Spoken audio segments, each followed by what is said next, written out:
What is our relationship to femaleness, femininity, and femness? Femaleness, femininity, and femness. Oh God. What did we say? What was the threesome? I see femininity and femaleness as being two separate things. You know what I mean? What all those three things mean to me equals one thing, and that is performative. I have made a very clear decision that I want to work with for women. I want us to be for biological women, and I want to look at what our relationship to femininity is. And that is exclusionary in a sense, but that's something that I want to do. I mean, that's a curatorial choice that I've made. Yeah. Within that curatorial choice, we each four of us can take that exploration any way we want. I mean, that was the other thing I wanted to say. I want us to create this thing that we do together, but then I also think that we all four can have our own independence in terms of how we approach the subject, so that it will allow for that debate, and I think that debate is important. The fem movement has happened at a particular moment when, like, most of the mainstream representations of lesbian that define what a lesbian looks like, which we all know is bollocks anyway, is have become much more feminine. That happened like 15 years ago. It did. You know, I mean, you know, I remember so clearly the moment in time. It must have been about 95, 96, 94, 95, yeah. Around there, when the word lipstick lesbian happened. Yeah, it's when Katie Lang was on the front page of the New Yorker. It was Vanity Fair. Vanity Fair, right? Cindy Crawford. Right.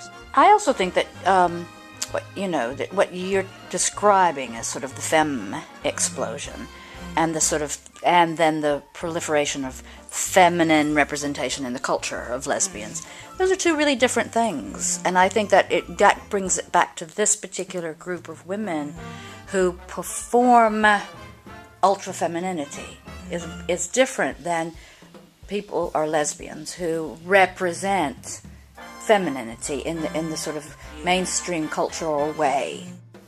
As far as I'm aware, I've never been identified by anyone as a femme. I've never actually called myself that, because I felt like I've been kind of in between this. I'm somewhere. I feel like I exist somewhere in some little compartment that isn't really said.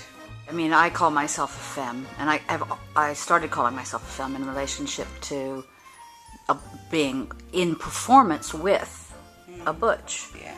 But over the last probably 8 or 9 years, I've been working on how to perform femme on my own. Yeah. And the resistant femme, so how can we be? And I think that's what we are. We sort of, without being femme in the butch femme lesbian sense of the word, we are femme in that in our performance of gender, we perform a resistance to the norm. Whenever anyone asks me what femme is, I always kind of think of that, because it's like, why am I calling myself this thing that actually is almost impossible to pin down or define? But then I think that's like the beauty of it as well, really, that it is mutable and very feminine. It's not really about identifying the lesbian femme, but what is the femme in resistance to what expectations are about what it means to be a woman in the culture, and what is femme in the warrior stance of, God damn it, you're not going to ignore us, you're not going to forget about us, we're going to be seen.